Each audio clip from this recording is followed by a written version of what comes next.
Ahoj, vítej v Kubíkově klubu pro chytré hlavičky. Naučme se spolu počítání s čísly. Krásná loď si mořem pluje, nádherná a veliká, na vlnách se pohupuje. Loď je plná pasažérů, veze náklad, velký věru, spousty roztodivných věcí, kufry, bedny, lehátka a mezi tím vším, milé děti, sedí různá zvířátka.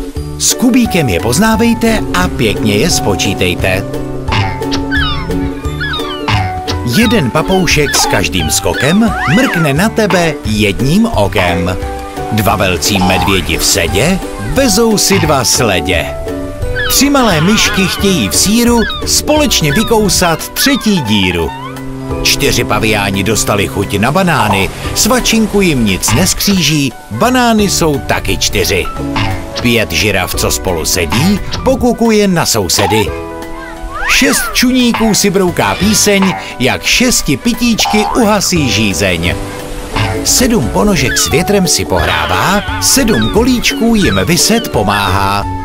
8 koček si dalo slib, že spolu uloví 8 ryb. 9 pirátů na lodi dovádí, k dělání rošťáren ostatní navádí. 10 kuřátek se těší na pátek, dostanou od kvočny 10 lízátek. Líbil se ti dnešní díl?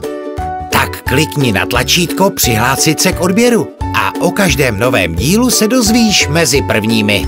Brzy na viděnou, kamarádi!